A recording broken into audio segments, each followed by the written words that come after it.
Fa fa fa fa fa fa fa. Fa fa fa fa fa fa fa. Fa fa fa fa fa fa fa. Fa fa fa fa fa fa fa.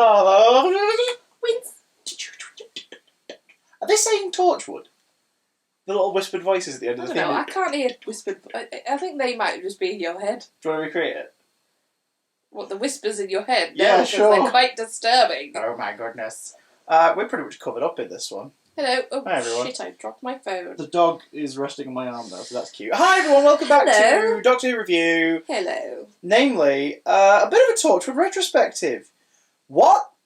You're not going to review the whole show? No, because it's a Doctor Who marathon, and it would be a hell of a commitment. Now, maybe after we finish the Doctor Who marathon, if we are some kind of weird masochists who want more, we might have a go at all the spin-offs, but there are no plans currently.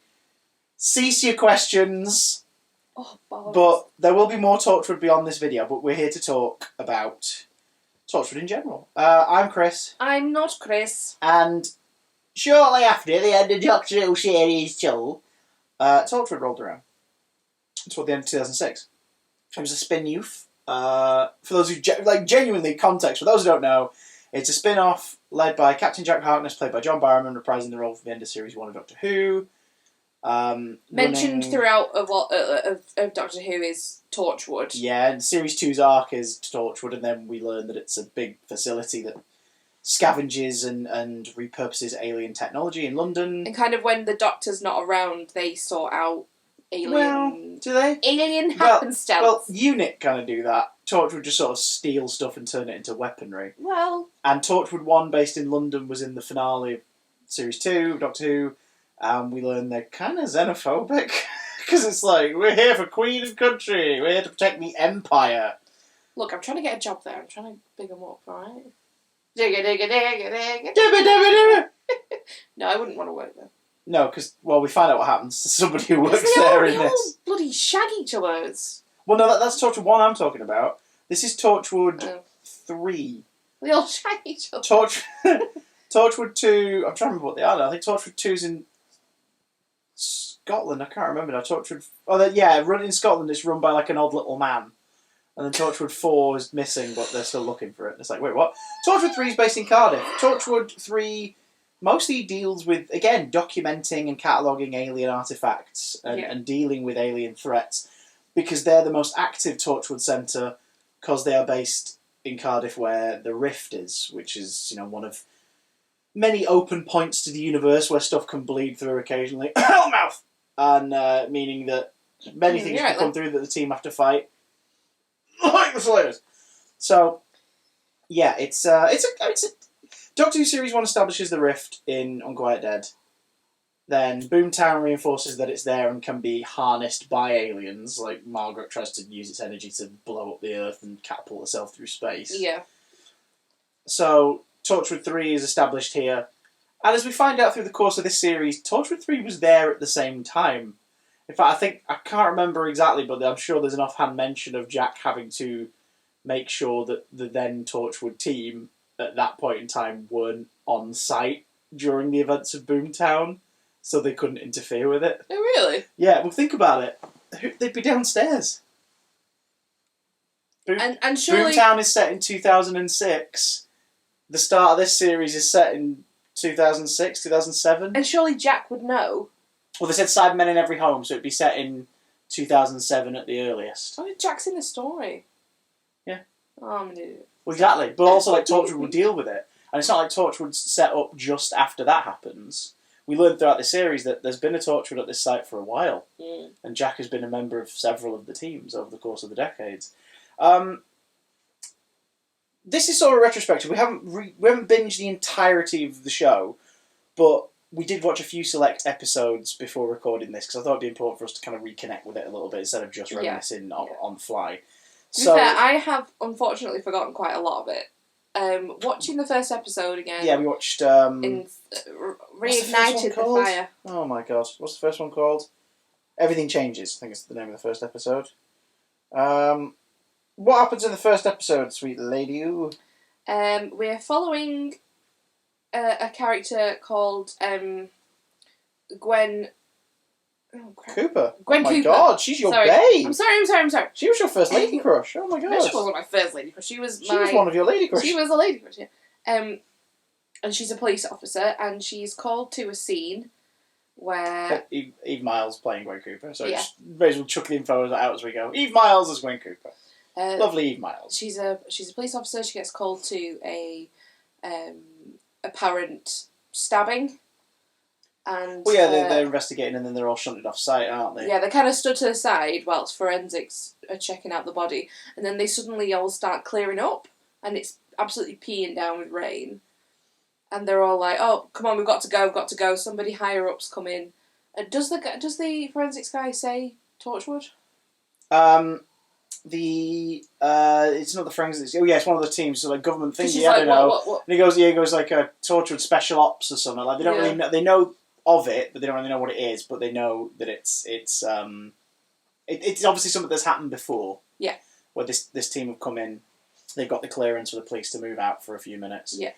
And then within the first 2 minutes of the show, he goes, "If you ask me, it's an effing disgrace." And you're like, "Oh dear." And I remember that. I remember watching this first episode on holiday in Torquay, in a cottage by a river that, like, in the morning the water rose, and basically there was 2 ways to get out the cottage, and one of them was like onto the bank, and the other was like further behind the building. Right. And obviously in the morning you couldn't use the one to get onto the bank because the water was like halfway up the door. Oh my God! But it was built that way. It was built so you could sit in this little conservatory area. Could you see fish? No. It wasn't like glass all the way up. It was it was windows at sort of average window height. But we got up every morning pretty much early on purpose so we could watch swans swim past the window. Oh my So that God, was cool. that's well cool. But we watched Torchwood while we were there at the first episode, and I remember just even at the age of 15, seeing that moment happen. Where he's like, "Fucking disgrace." I was like, "Oh God," because my first thought was, "Look at him trying to make a point." Do you know what I mean? This ain't your granddad's Doctor Who. This is adult Doctor Who. Have the kids gone to bed? And series one in particular suffers from "this is an adult show and we want to prove it" syndrome. Oh no. Series 1 is full of sex, affairs, drugs and rock and roll, gore, drugs. Like series 1 is basically just like everyone's gonna shag everyone behind, in front, and bareback. What? Everyone's gonna get seriously injured at some point. Do you know what I mean? Like it's series 1's and I say this as someone who genuinely likes this show. Series 1 is kind of embarrassing. Oh my God. It's not bad, but it's trying so hard to convince you that it's a bad boy. It's a bad boy. Do you know what I mean? Why did you pull that face? They can't see it. But do you know what I mean? Does that make sense? They're trying to show you that they're gritty and it's not for kids. Yeah, but also that it's a bit sexy, and you should want to tune in because it's a little bit sexy and it's a little bit risky. It's like, risky. God's sake, series 2 sort of irons that out much better. Yeah. Like it irons it out much better. The tone is so much more solid. But yeah, episode 1, Gwen witnesses it, and essentially she starts to pursue leads. She does some secret police work to try and figure stuff out. Because like, she sees Susie, who I want to double check the actor's name because she's not in it a lot. No. Susie, played by Indira Varma. Susie brings this dude back to life with a gauntlet. The guy was stabbed. They're asking him questions. Tosh, played by the absolutely wonderful Naoko Morai, she asks him, like, you know, did you remember anything? Did you see anything? And Jack, played by John Barrowman, reprising the role, talks to him, and the guy's like confused as hell. And when Gwen's on her investigation, because she's like, they brought someone back to life. I love that bit. She's like, you resuscitated him, and Jack's like, what did you see? She's like, you revived him. He's like, what did you see? She's like, you brought him back to life. And he's like, yep. Because it's that whole thing of she's come this far. He's like, I'm not going to lie to you. I'm not going to bullshit you. You've tracked us down. But she really gets into it, and then she's horrified to find out that they're not trying to find his murderer. They're not fussed. They're just testing the glove. They need someone who'd recently been killed. And then obviously the twist at the end of episode 1. Sorry, folks, for spoiling a 15-year-old pilot episode for a sci-fi show on BBC Three, a channel that doesn't exist as of this recording anymore. Oh my god. Turns out Susie's the one who's been killing people recently with this horrific alien-looking knife, so she could then go and test the glove. Yikes. I like the fact that Jack basically confesses everything, and he says to her, like, we find out explanations as to why the rest of the world doesn't seem fussed about the alien stuff, or at least seem to remember it in Doctor Who. Reese, played by the wonderful Kai Owen, such a lovely bloody man, and people who've like ever gone to conventions to meet cast from the show, like, cite Kai Owen basically is just like this absolute teddy bear of a human being. Oh, cute.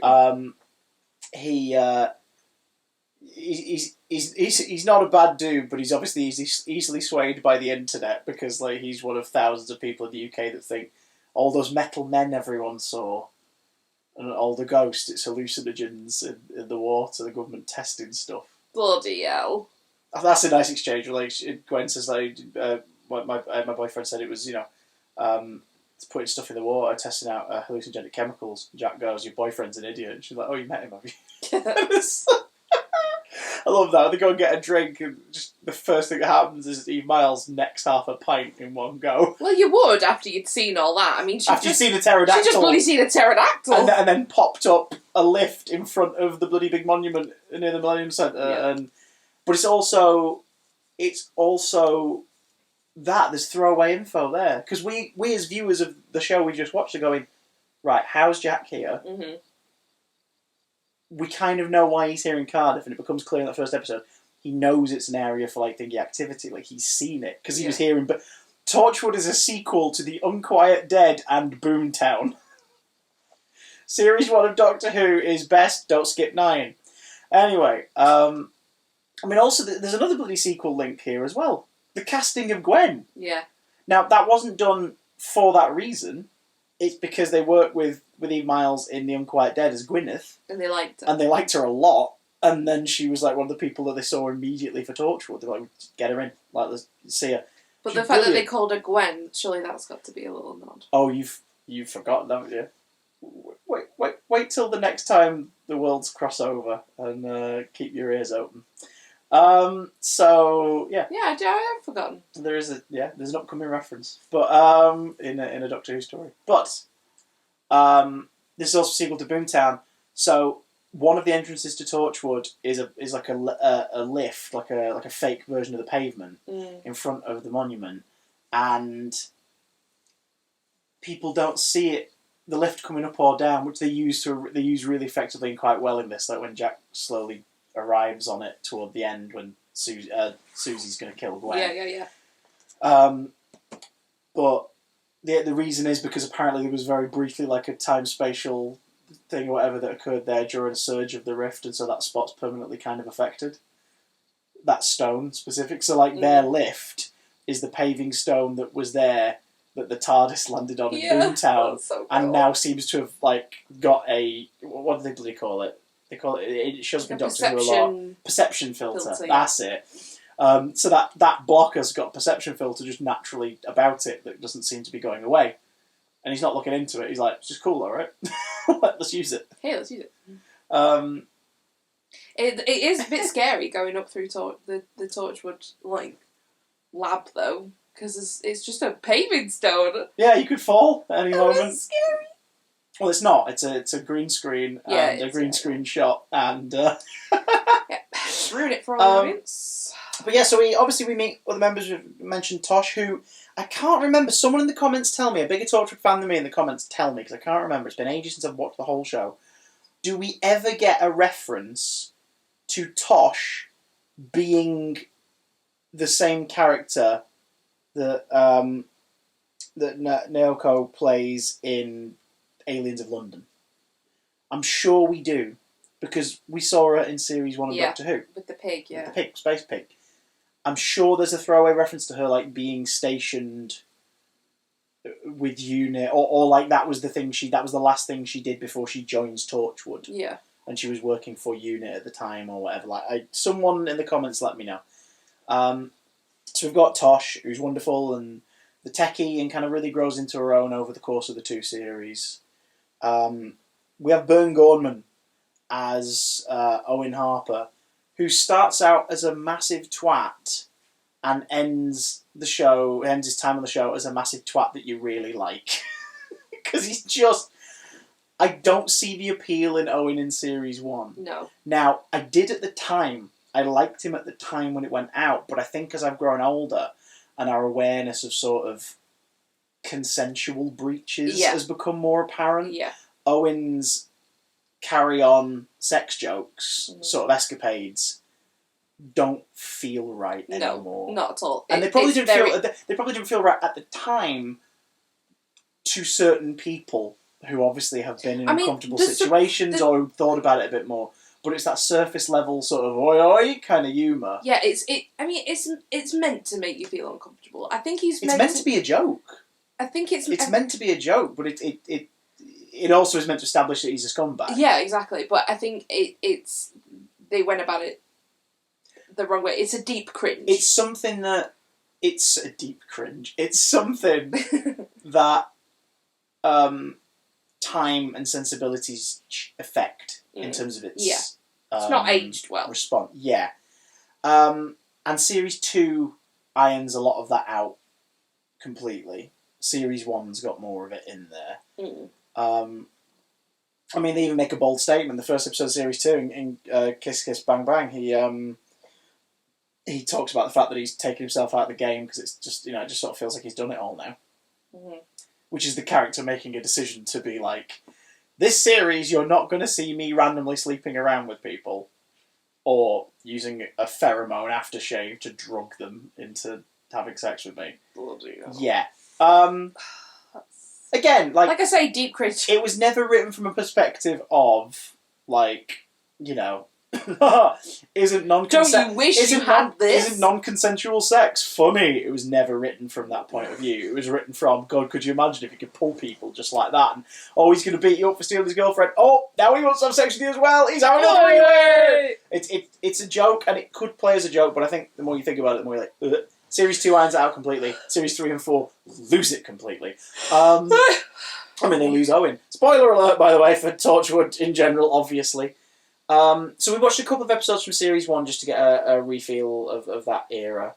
I don't think we learn exactly in Series 1 how Jack gets here. I think Series 2 answers that. But we learn about the man whose identity Jack assumed. In the episode Captain Jack Harkness, because obviously there was a Captain Jack Harkness. Yeah, because that wasn't obvious originally, but this series presents the idea of he took someone's name and identity, and here's what happened. But we watched 3 episodes. We watched Everything Changes because it just sort of felt right to, watch the pilot and get a sense of it. Yeah. And holy crap, Eve Miles carries that first episode brilliantly. One character who the pilot doesn't really dive into is Yanto. Beyond just he's the guy on the desk and he makes coffee and he's very polite. Gareth David Lloyd gets his first time to shine. Unfortunately, bless him, he goes for it, but it just doesn't work. The whole thing doesn't work in his favour. In the next episode we watched, because it was the most relevant to the most recent Doctor Who series we watched Cyberwoman. Jesus effing Christ. There's some great ideas in Cyberwoman. Didn't you have a figure? No, I've never had the toy, but you had a Gwen figure, which we've never found. Are you sure you never had her? I never had her. You had a Gwen figure, and on the back of the packaging, the only 4 that were available in that first wave was the Weevil, who I've got here, which I bloody love.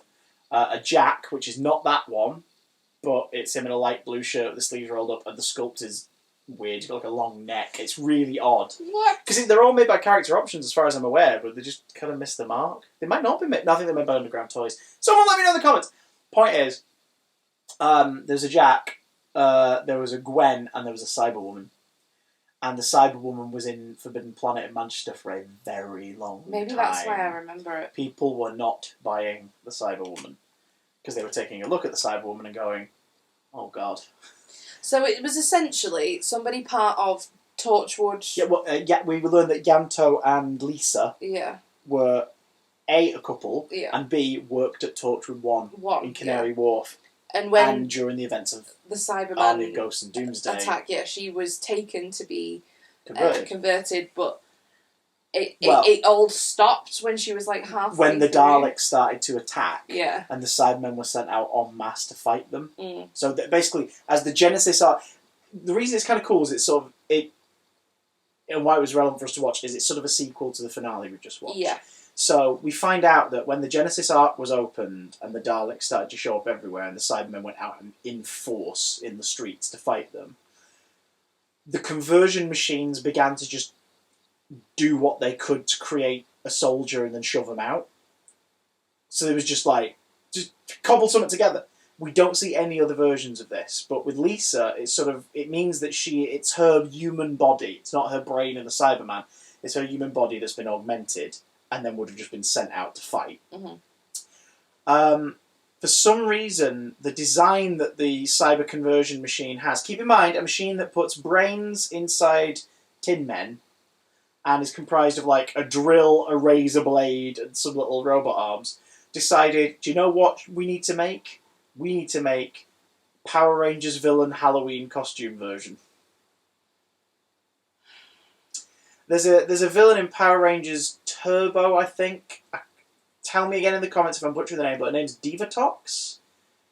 And it's one of the first ones where, like, God, the majority... the name already. It was one of the first ones where, like, the majority of the villain stuff was shot with the American show. So, yeah. Do you know what I mean? Like, Yeah. Like, they started to do that in later Mighty Morphin anyway. They started shooting brand new stuff with the villains, not repurposed footage.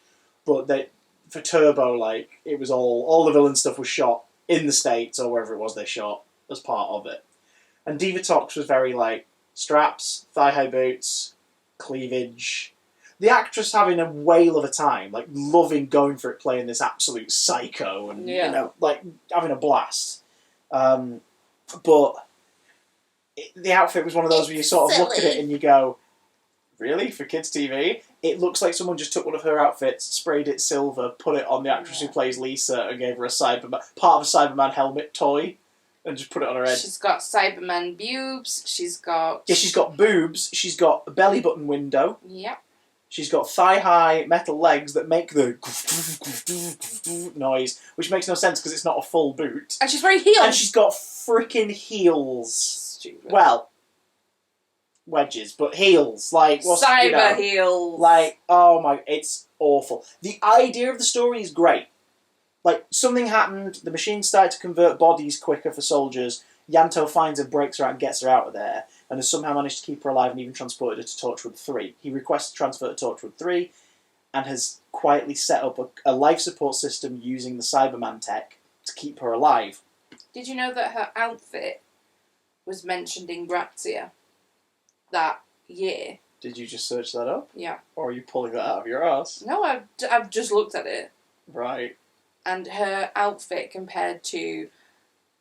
Maybe it was the Oscars that year. It was compared, and they said it was excellent. Oh my god, get out. That would have been hilarious. If they'd written a bit where she went, excellent, in there, it would have been like, that's funny. That's cool. That was long and drawn out, I do apologise. I mean, I appreciate that. I appreciate the effort. David Banks certainly appreciates the effort. He gives that joke one excellent out of joke one was excellent. Not excellent. So... Sorry.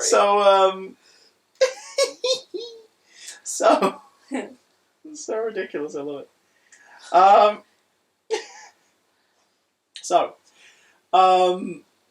The idea is great. He's kept her alive quietly, and he even brings in like I can't remember what his name is. It's a guy who's like a scientist who delves within biology and cybernetics and stuff, and he's gonna essentially help try and...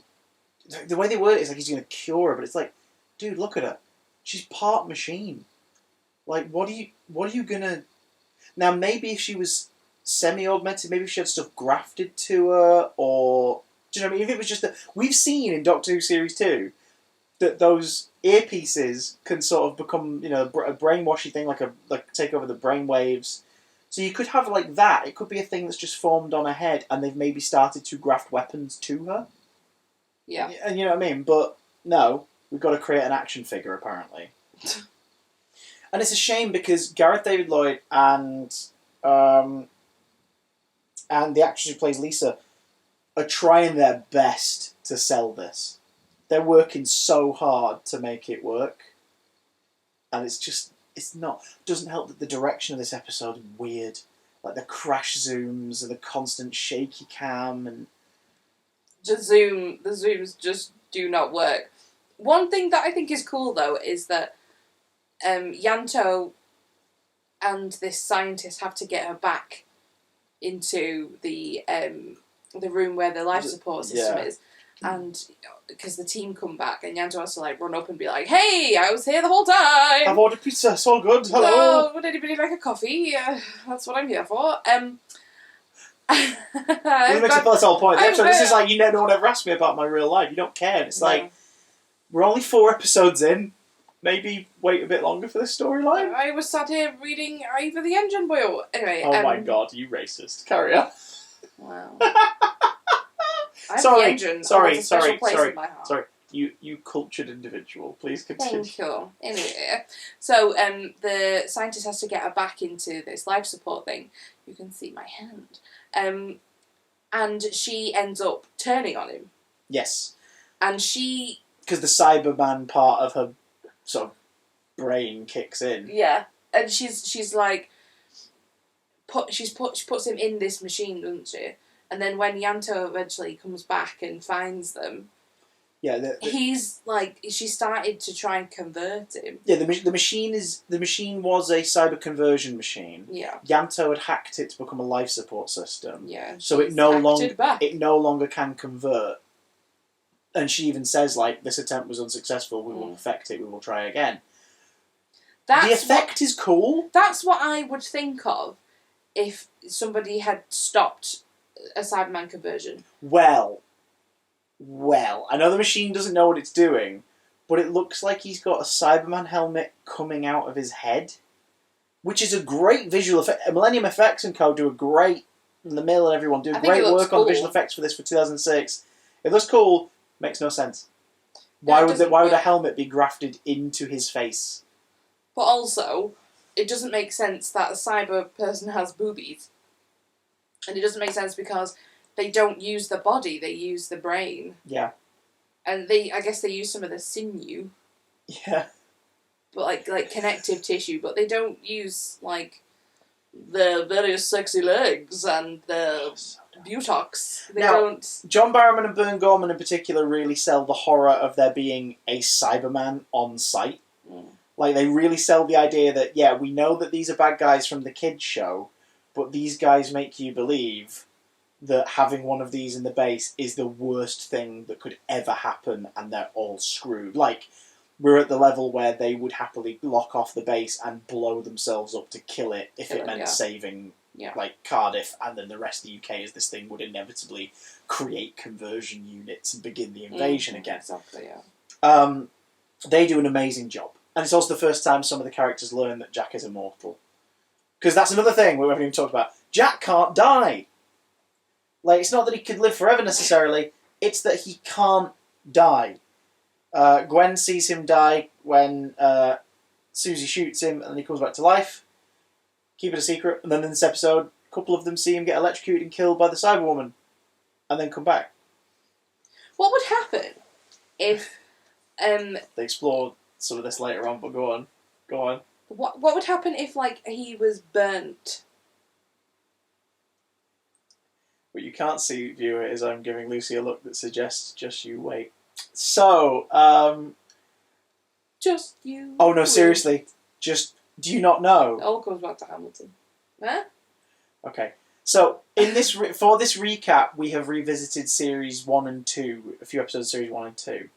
Are you talking about Children of Earth? We haven't revisited Children of Earth. I didn't see it. I never because saw it. Lou's never seen it. So when you guys have seen our series 4 and then start of the specials reviews around the time of when Children of Earth would have gone out in 2009, we're going to watch Children of Earth because I stand by my stance. I stand by me standing. That Torchwood Children of Earth is the best piece of Doctor Who based TV that has been created since the revival.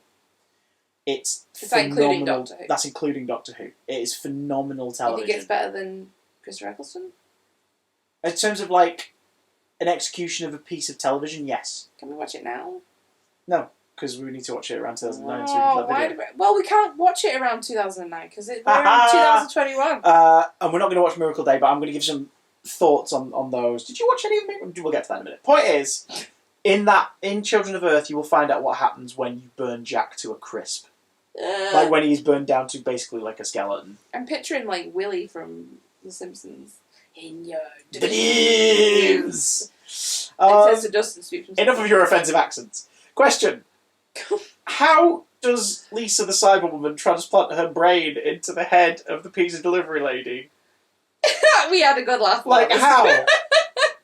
How would you cut it out? How would you cut your brain out of your body? Because you said, well, like, the machine must do it. And I'm like, yeah, sure, but that means there's at least a moment where the pizza delivery woman's body with the head cut off at the top has no brain in it.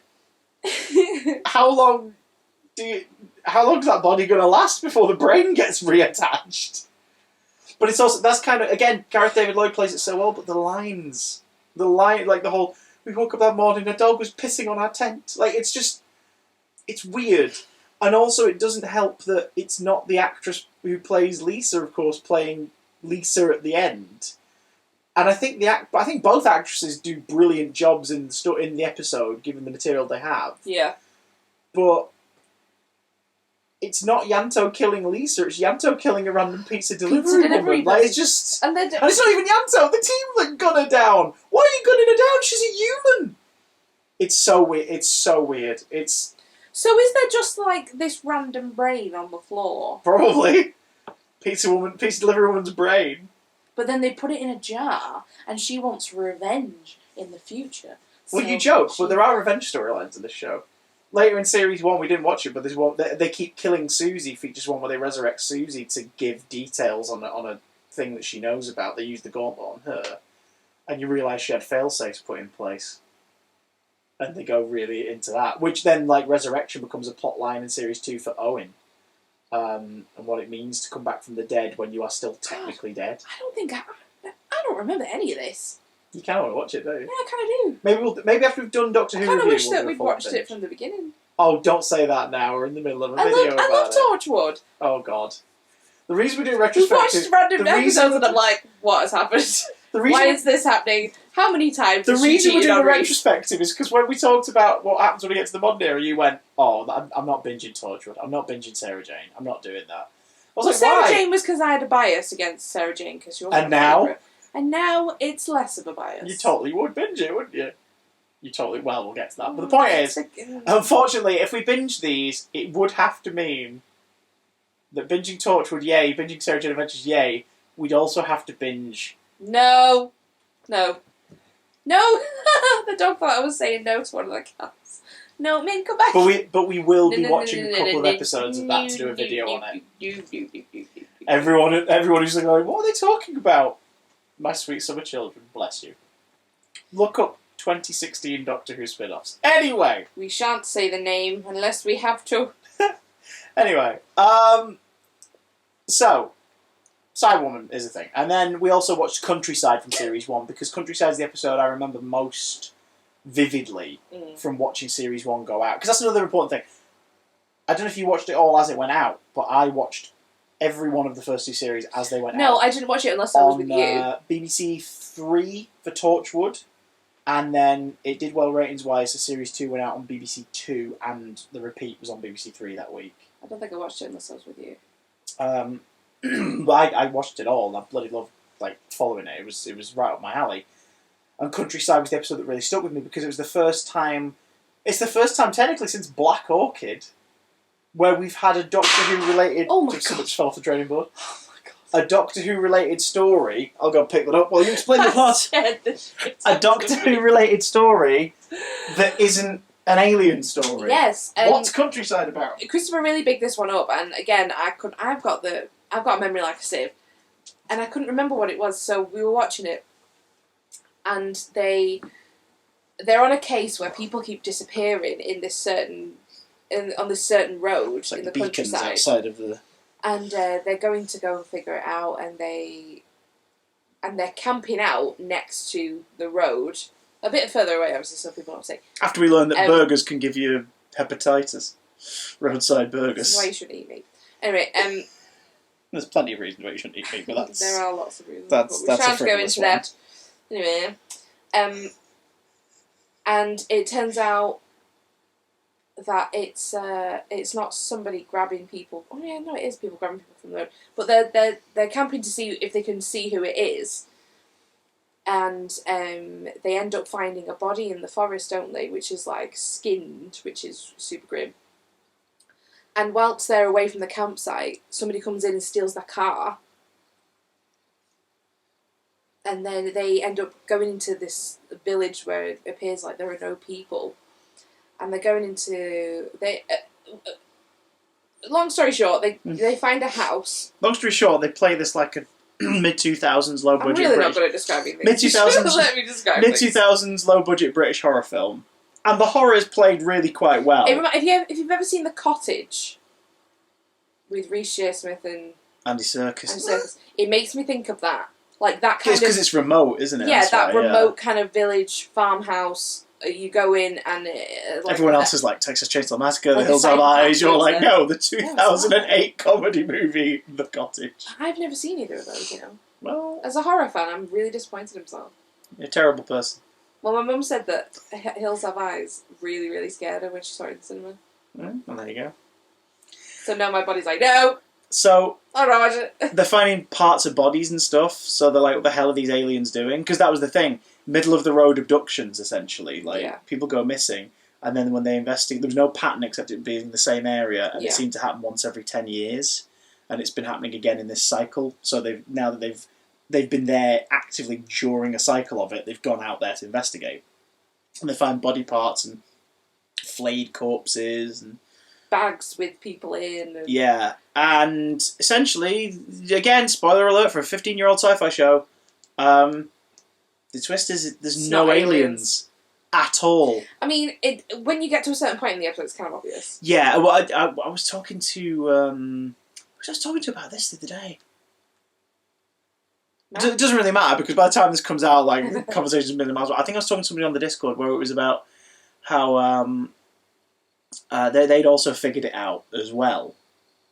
But I said, I think the reason for that is, if you're really into your horror movies, if you're into your horror tropes, you can start to piece together what's going on at, like, the 25-minute mark. Yeah. But it doesn't openly say, this is what it is, until the 35-minute mark. When it gets to...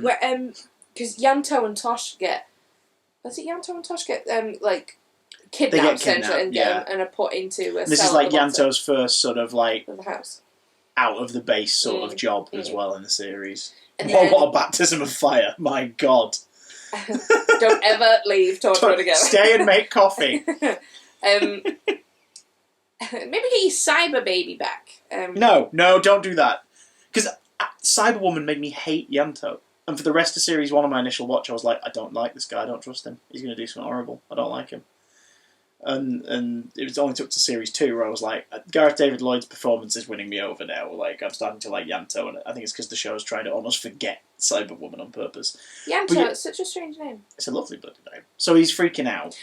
And then Tosh is there, and a woman comes, and she's like, they've told me to get you. And you're getting like Resident Evil 7 The Village vibes. As soon as she came in, and she was Biohazard, sorry, The Village is number 8. She wasn't gonna, help them escape. I was like, oh, this is people. It's people. Yeah. People eating people. Oh, she's the alien. No, she's not the alien. She's not the alien. This episode, I love the end as well. I'm Game of Thrones guy confesses to Gwen. She said Gwen's like, I just have to know. Give me 5 minutes with him. I have to know. And she's why do you do this? And he tells her to lean in close. He's like, because it made me happy, and you can tell that he means it.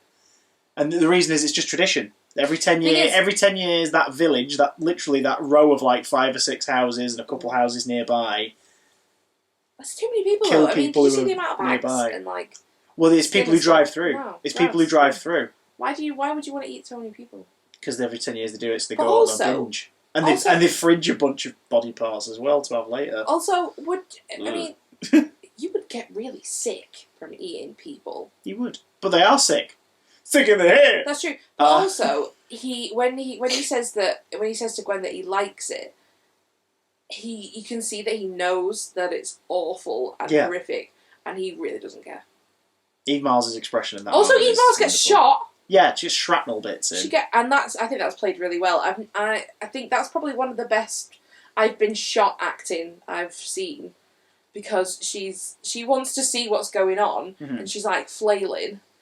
I was very impressed with that. Owen's actual sort of being a doctorness comes in very well. Burn Gorman, like, for all the flack we've given Owen, Burn Gorman is phenomenal in the role. Good. And again, Series 2 really lets him shine. Like, Owen and Tosh own Series 2. Yeah. Because, like, Series 1, you sort of get more moments with characters like Reese, PC Andy, Gwen, Jack. You focus more on them. And then Series 2 lets Tosh and Owen shine, especially Owen with the whole dying storyline and facing death. And then really, I really don't remember that. Them really doubling down. In episode 1, they set up the idea of the guy saying, "What did you see?" after he died. And he's like, "There's nothing. Oh my God, there's nothing." Yeah. This is where they set that up. It recurs in Series 2 that when Owen dies, there is nothing. When he died, like there is, but whatever, except there is something in the darkness. There's nothing, but there's something in there with you.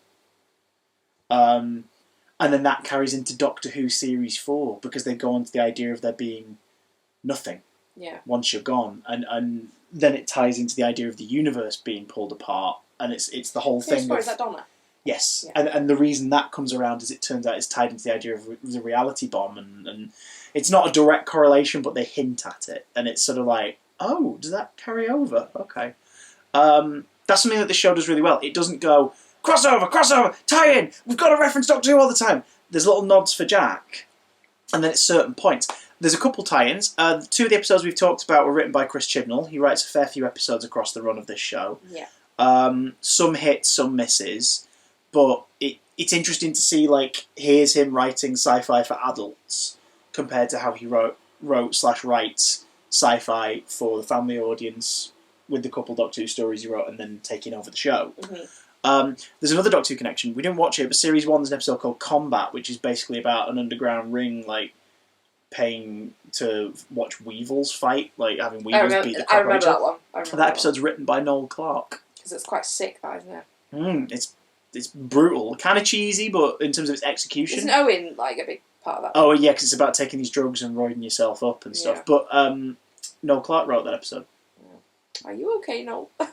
No, but like it's interesting that he's the first. He was the first contributor to be in the show and then write for one of the shows in the modern era. There's some actors and writers who've crossed over, like Mark Gatiss, for example. Yeah. Like Colin Baker has written a run of the Doctor Who comic and things like that. Oh, really? So actors have participated that way. Like I say, when you're in Doctor Who, you never leave. Yeah, there's always a notion to dip in. You can always go, can I get up in this piece? And people are always passionate about it when they've, whilst they're in it. Clark bloody loves it. Not long before we're recording this in February, he was posting on Instagram about the Cyberman helmet he got to keep as a going away present. Now he keeps it like pride of place in his house. It's like, that's really sweet. And he's been talking about people saying, "Would you ever come back?" And he's like, "Oh, I never say never." I tweeted and said, "I want you to write and direct an episode." Like, that's what I'd like. I'd like to see the show now told from a perspective of you, considering as a filmmaker, he's way more seasoned now as well. So it'd be interesting to see what he'd do behind the camera on it. But yeah, I mean, talking about companions coming in and out of it and crossing over, Martha shows up in Series 2. Who's Martha? You've not gone up to Series 3 yet! Shut up. Don't know. But there's a 3-episode run where Martha is in it, and I think that's kind of brilliant, because they make a point of her never doing anything that she wouldn't do in Doctor Who, in terms of how she behaves, acts, talks, language used, things like that. So they get around that by making sure that the perils she's in are genuinely like, oh my God, this is horrific, and you'd never be in this situation in Doctor Who. Do you know what I mean? She acts as we've seen her, and they did that consciously in case a young audience tried to watch these episodes because they knew Martha was in them. They wanted to make sure that Martha would never act out of Martha character. So in case somebody watched it. She was also going to, and it didn't quite work out for scheduling reasons, she was going to cross over into Sarah Jane Adventures into a story as well. Because they kind of like the idea that one companion would cross through all 3 of the shows. And that would have been awesome. It didn't happen, but it would have been quite cool. Yeah. I think, again, correct me in the comments if I'm wrong, I think it was meant to be for Death of the Doctor, but it changed around, and instead it was Katie Manning, Yay! which resulted in something even more exciting, because it was like, yeah, oh my god, Yay! 2 companions of the Third Doctor get to meet each other. Anyway. So there's that kind of crossover, but also Series 1 ends on a cliffhanger, where after fighting Abaddon, and you got Billis Manager, character who's brilliant, and then never shows up again. But then a character like him appears in Sarah Jane Adventures, and with a parrot, and it's all great. But anyway, played by the absolutely wonderful guy who's in Cucumber as well, plays Lance in Cucumber. Anyway, the series ends with everything going this, that, and the other, and then the severed hand we saw at the end of the start of the first series starts to glow, and Jack's on his own, and he hears the TARDIS, and he legs it, and that's how the series ends. Now, we'll get to what happens to Jack and with Jack in Series 3, but Series 2 we watched, is Kiss Kiss Bang Bang, isn't it? Named after the film of the Slam Kiss Kiss Bang Bang. We watched that one because the significance of that is it comes straight out the back of a Doctor Who story we're going to watch. But also, modern Doctor Who owes a lot of its success in terms of its structure and execution to the American genre shows of the 90s. Russell T Davies has talked about how X-Files, the Star Trek shows, and especially Buffy the Vampire Slayer were like, they were the prototype. They were the thing that they based Doctor Who's modern format off of when pitching it to Jane Tranter and making it work. The idea of a 45-minute Monster of the Week show with an overarching series narrative that crept in and out and then played a big part in the finale, and there'd be a big bad each year, and it's like, okay, okie dokie. And, you know, it's probably part of the reason why we latched onto the modern interpretations of the shows a lot, because we were huge Buffy the Vampire Slayer fans growing up. So the emphasis was weird though, wasn't it? Buffy the Vampire Slayer. Buffy the Vampire Slayer. There we go. Buffy the Vampire Slayer. It didn't sound right. It's weird, isn't it? You know, thank you to the team behind that show for being the template for this. No thank you to Joss Whedon for anything else. But the point is, no, screw that guy. But they sort of pay homage to, because we get kind of like a Aliens of London thing of like where Rose comes back late. Jack's been gone for a while as far as the team are concerned, because we see him get brought back at the end of Series 3 of Doctor Who, and he arrives. I don't know what he does, because he arrives in the daytime. He must obviously faff around and then go and catch him in the evening. Oh, he went for a quick nappy. Because we have them chasing after the blowfish alien, who got an action figure, and I've always kind of wanted it. In the Torchwood range. Impressive. I mean, Paul Casey getting to play an alien and speak. Do you think that they had quite a lot of budget left, and we're like, oh god, we're not going to get the same amount or more next year? Let's get a really intricate prosthetic mask. I think that's what it is. It's the start of the new series. You want to start with a sequence that makes people go, oh, that looks cool. So they create an alien that's basically like, the way he mocks and taunts them and stuff, he's like a comic book supervillain. Yeah. And he's in like a natty purple and green and yellow suit, and he's got that really cool looking head, and it's just like, this is mad. And he gets shot by Jack. Yep. And then we see the corpse later, and then a couple of years later they go, we should probably get use out of that. So there's one of them at the Pandorica, and I'm sure there's one in Rings of Akaten at the market. But anyway, so why is there a blowfish at the Pandorica? What's the Doctor done to the blowfish people that means that the blowfish are here? But then again, there's a Hoix there, and there are Weevils in the crowd in that scene, which marks like the Weevils' first appearance in Doctor Who. Yeah. What are the Weevils doing there? They don't plan. Well, they're literally just giant cannibalistic rat monsters. Like, why are they there at the Pandorica going, yeah, lock him up, save the universe? Doesn't make sense. They're probably like, yeah, there's a big meeting going on, I want to get involved. Huzzah, I'm a Weevil. I'm a Weevil. I am. And I'm a Druid. I'm the Druid. But the show, this episode, and then later on in the series, spoiler alert, because he's part of the big bad setup for the series, the whole story arc with Grey. James Masters rocks up in the show. Spike from Buffy, playing Captain John Hart, a name he seemingly pulls out of his arse in the episode and then sticks with. What are you wearing? Captain Jack Harkness, not the stripes. Captain John Hart, not the sarcasm.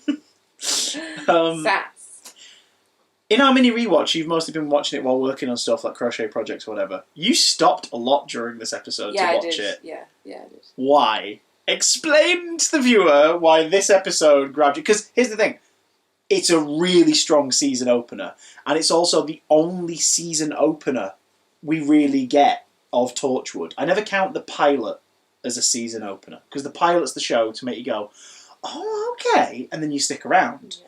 Season openers always have to be a bang so that a new viewer checking it out of curiosity forgets that there's a series that they've missed and they jump on board. Torchwood never gets this again because Children of Earth Episode 1 is part 1 of a 5-part miniseries. It doesn't have a season opener. Do you know what I mean? Same with Miracle Day. It's a 10-part miniseries. It doesn't have a season. It doesn't have a whiz-bang, pull out all the stops, we're going to grab your attention and make you join us for the next few weeks. Mm-hmm. The only series that gets that is this one. And Kiss Kiss Bang Bang is the episode. Why were you so over the moon? Because if you ever watched Buffy and you saw James Masters, not you kept saying Marsden before, and I was like, it's what? So what, easy Sonic's buddy? No, it's so easy to... Sonic's best pal? No. To the accidentally... funny Easter Bunny is back with the voice of Russell Brand. You do not diss Cyclops like that. Come on. Sorry. He had it dirty already. Sorry. He got screwed over by his own movies. Come on. Sorry, guys. But yeah, if you've seen Buffy and watched Spike, I do not believe you, if you are male, female, non-binary, that you didn't fancy Spike. I do not believe you. I just don't. So seeing him in this was like, oh, the cheekbones are back. And he's kissing John Barrowman. I'm putting things down and I'm watching it. I was like, at first when they meet in the bar, and I was just 100%, if they don't kiss, I'm going to be really disappointed. Had you not seen this episode before? Yeah, I have seen it. Yeah. But it was... around the time. At the beginning of it, I was thinking, oh, I'm sure this is the one where James...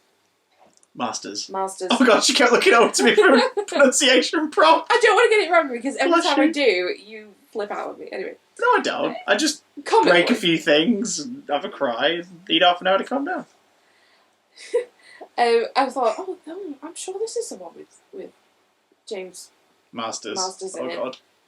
And then he was in. I was like, yes, here he is. I did think he was naked at first. Because the shirt underneath his jacket... Well, not naked, but topless. Because the shirt under his jacket... You pay attention... You thought he was? Or you wanted him to be? Well, a little bit of colour A, a little bit of colour B. The casting of him in this is not just a homage, but it's brilliant for the time. Because... Like, the Buffy Angel audience had found Torchwood. Yeah. So, hey, here's your boy Spike. Here he is. Here he is. Back. Enjoy. And it's just like, it's fun also, casting. You also don't believe that he's American, do you? No, I was shooketh to find out that this is one of the other times he does British accent. But he does it so well. Although he's not going full Cockney in this. Like, he's not like really pushing the Sid Vicious thing like he does in Buffy. It's sort of softened. Oh, and now I really want to watch Buffy. Let's stop this and watch Buffy instead. No, we're carrying on, damn it. But also, as well as... We've got to get to the pating at the very least. As well as being quite a stunning man, he is also a very good actor. It's just, there's a lot of charisma in this opening episode. Everyone gets to shine. They seed the Tosh Owen thing a little bit in this episode. Yeah. But they seed the Jack Yanto thing massively. Yeah. They make a point of, this year, we're not relying on affairs for lazy plotline drama. Episode 1... Jack's like, have you missed me? And Gwen's like, I'm engaged, piss off. And Jack's like, okay. And then hits on Yanto, and they start to see that relationship. James is a lot like how Jack was in The Empty Child. Cocky. Oh, Captain John is a lot like how Captain Jack was in The Empty Child. In The Empty Child, because, he's really he's even aware that Jack's pulled cons. You get the implication that because essentially they spent 2 weeks together that we then learn is 5 years for them. Yeah. So when Jack says, like, I've 2 years of my life are missing and I want them back, it's like, how long has it been since then? How long have you been conning people? Because they imply that these two have conned they've pulled cons together. Yeah, they were. Yeah. And now that like he's ended up here, because essentially like the whole thing is a scam. Like Captain John is trying to do something that is going to make him very, very rich. Yeah, he's got something. He killed a teammate to get a diamond. It turns out. He killed like a princess or whatever, wasn't it? It was like somebody important. I thought she was his teammate. Well, that's what I kind of words it. You find out that he's robbed for this thing that's worth a lot of money. Yeah. When the parts have been scattered in these chambers that are meant to be irradiated things, people would leave them alone. And he said he uses Torchwood to find them easily, and then he's going to like cash it in. Of course, they all survive, including Jack, who dies in a really horrific way. He does. Being pushed off of a very tall building and cracking almost in half over a concrete bench. And then Thingy's reaction to him still being alive is genuinely like, wait, what? How? And he's freaking out. Yeah. Because we haven't mentioned that either. Jack can't die, and we'll talk more about it in Utopia, but Jack can't die since Rose brought him back to life. He's got a bit of the TARDIS in him. Big fun. Well, it's not that. It's not. It's Time Lord. She repaired him. She rewrote I give life, but she obviously didn't do the job properly. She didn't just bring him back to life. She keeps bringing him back to life. Bad Wolf is still affecting him to this day. So every time he dies, he comes back to life.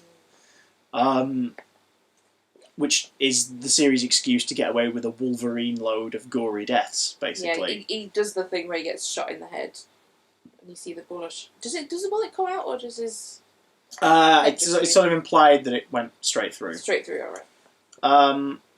Because at close range, Susie shot him. But that's the thing, it makes you wonder, well, we're never going to be worried about Jack. Well, Jack's not the main character. Yeah. The ensemble are the main character.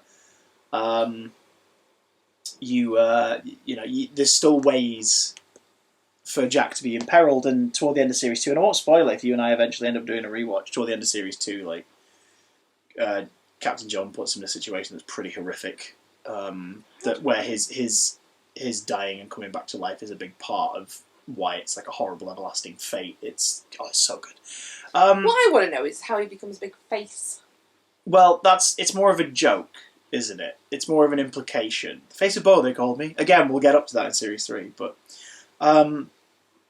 So, we also dipped in briefly to a Monster of the Week story from Series 2 we watched from Out of the Rain, with the what were they called? The Night... The Night... Something? The Troop? Night Monkeys. Spider-Man's European ripoff. What are they called? The Night Travellers. Basically because Torchwood nicks the Hellmouth concept from Buffy by having the rift be somewhere that can spew time around. Series 1's finale does a lot with that because time just starts splintering. There's like Romans running down the high streets killing people and things like that because everyone's just freaking out and getting dismissed. I mean, there's a whole story where like people from like the World War II era are misplaced in this time and they're just here now, and it's about the Torchwood having to settle them into a life. And you get to tell some great stuff like that. Series 1's finale sort of makes the most of it and then loses all credit with its big CGI Beast Cousin Green Abaddon thing. But it's a great Monster of the Week format. Any extraterrestrial or time displaced threat can show up. And some episodes utilise that quite well. From Out of the Rain never quite explains what the threat is, like how the threat came to be. But there has been this group of travelling entertainers, this carnival, that have shown up in places and left a trail of like catatonic or dead people in their wake. And Jack apparently in the 20s or 30s tried to learn about them and was on a secret mission, implied, later on we find out, probably working for Torchwood. Because it's obviously not the Jack who... Because that's the thing where it gets a bit confusing. It's like, so Jack was around in World War II? Yeah. Twice. What? Because we learn in the series that when he eventually does like roll around after the events of Parting of the Ways, it's further in the past. So he lives through like the 1800s, the 1900s, into the 21st century. So around World War II, he has to avoid himself. So it's like, okay, that's interesting. So he's been doing other stuff. God, I couldn't hack it, mate. Well, that's the thing, he can't die. So he's seemingly immortal because he's very, very slowly aging. If he saw himself They'd just have sex. They'd just be like, "Hey." No, they'd have sex. How's it going? They'd have sex. They'd have sex. Ew! No! This is Ew. Jack. John wanted to screw a poodle. Like... If you saw yourself in, like... That's not the question. That's not the question. The question is, what would Jack Harkness do if he saw himself? Suppose, yeah. So, according to Moffat, what would Clara do? We'll get to the DVD short films eventually. And Amy, actually. Anyway, the point is... From Out of the Rains is a great Monster of the Week example, because whatever happened to the Night Travellers, something rifty has obviously resulted in them now being bound to celluloid, to film, and 2 of them come out. We wanted to watch that one just because it was Monster of the Week format. Lucy likes old cinemas, so that's a plus. Old cinema. She loves an old cinema. Love an old cinema. It's a great bit of, they reuse these locations a lot, because it's Mr. Spellman's Museum of the Circus from Sarah Jane. If anybody can recommend a good old cinema in the UK... Well, post-pandemic. Yeah, we're recording this still in the thick of it. When everybody's allowed to leave their cages. There's one just outside of Lincoln that Bailey and Amy have gone to, for example, where they show new stuff, but they also show older stuff, and it's not like an old cinema, but it's done like that. I would love to see. So there's someone plays music before the film, So there's a place in, because we're Greater Manchester based. There's a place in Manchester called the old. No, I can't remember what it's called. Cinema. The old cinema. No, there's one that's opened up. It's opened up just as the pandemic began in 2020. God. But they're part of a franchise that's growing where there's smaller screens, and it's not an old cinema, but it's that idea of you're here for the film, you're here to be comfortable, and we're not just going to show new releases, we're going to show older stuff on request. I would love to. I would. Do you know what? It's a new dream of mine to open an old-timey cinema. Old-timey? Where you watch classic films and the odd, new film. I'm just saying, your clientele would be dead before we opened it. By the time we open it, the majority of people who'd want to go there for the nostalgia would have passed away. Not old-timey films That's harsh, but true. Like 20s. That's not what I mean. When I say old-timey films, please don't kill me. I mean, American Werewolf in London. Old-timey? They're not old... Well, no, they're not old-timey, My God. Older. Alien, all that stuff. So, Torchwood. We watched From Out of the Rain, but also it's interesting... Then you could do a ghost tours around. Because who else do we get in that story? I really want to do that now. Great. But I don't have any money. The Ghost Maker, the Ringmaster character, is played by Julian Bleach. Very scary. Making his first appearance. And Julian Bleach is significant, like Noel Clarke, in that he's one of the first performers within this to breach the shows. This is his first appearance in Doctor Who media. He's the Ghost Maker in this. A year after Series 2 of Torchwood, the dude will take on the role of Davros. And then in 2010, I want to say, he'll play the Nightmare Man in Sarah Jane Adventures. He's one of the few actors who's crossed the streams completely. All we needed from him was to just rock up in class as man posting letter. Eee. And it would have been it's Julian Bleach! He's been in all of them! And then we could add him into a digital special edition of K9 and Company. K9. Julian Bleach! Oh my God! He could be the gardener. He could. So, yeah, Series 2, there's some great stuff in there. Again, there are certain episodes that we haven't watched that would be brilliant to watch. Adam, which is effectively the Mr. Poopy Butthole episode of Torchwood. Something Borrowed, obviously the wedding episode. Random Shoes. I bloody love Random Shoes. That is a great episode from Series 1. There are plenty that we could have talked about, but we're not binging the whole thing. I'm not going to talk much about Children of Earth right now because, spoilers, we're going to talk about Children of Earth. Okay. Because we're going to watch it, and we'll get to it in a few videos' time.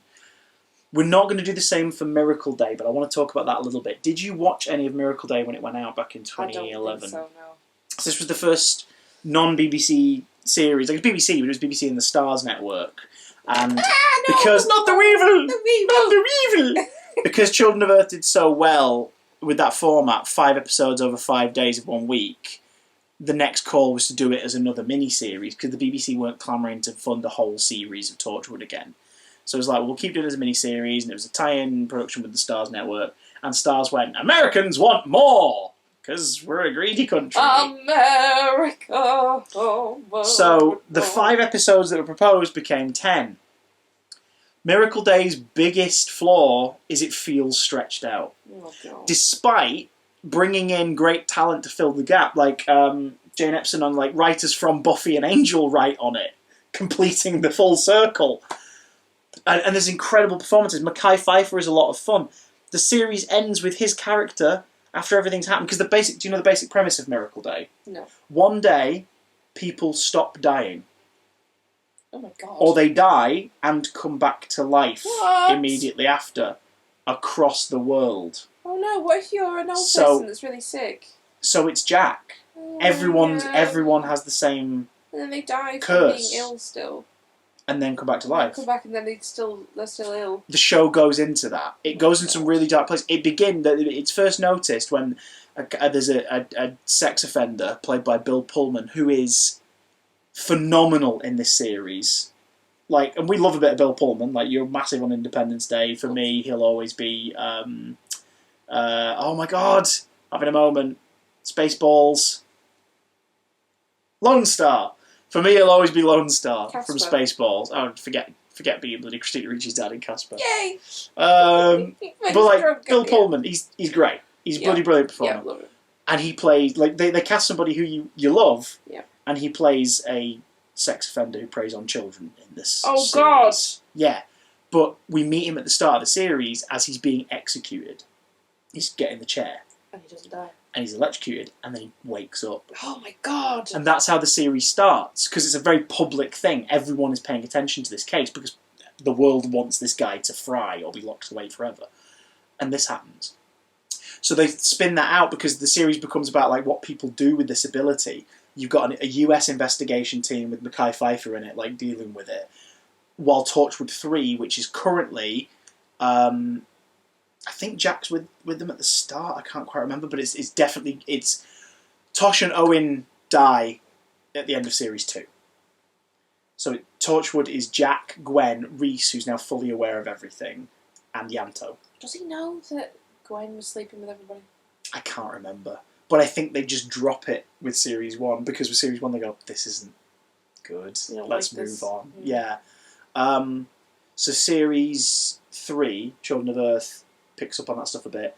Series 3 ends with, spoiler alert, Yanto dying. Yanto dies in Children of Earth. Yeah, I know. Series 4, it's just Jack, Gwen, Reese and whatnot. But they're having to deal with it all, and they're having to figure out the ramifications. They go to America to work on it and everything. People aren't dying. There's a bit where overpopulation is becoming an issue. Yeah. Because, like, suddenly So, there are hundreds of thousands of people alive on, say, like, Friday, who would have died by Friday since Monday. So, of disease, old age, like natural causes, accidents. Mm.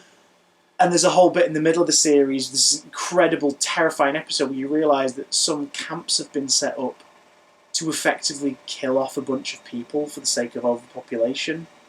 And it's just like furnaces. They're just being burned in furnaces, but the thing is, they're not dead. So there are people burning. that are just charred corpses that the show implies are still conscious, even if they're not moving, even if they are just skeletal at this point, they're still in there somewhere. And it's like, oh my God, that's horrendous. Like, they really play on that in the series. And it ends with the same big bad as Stranger Things Series 3, i.e. a big stone vagina wall.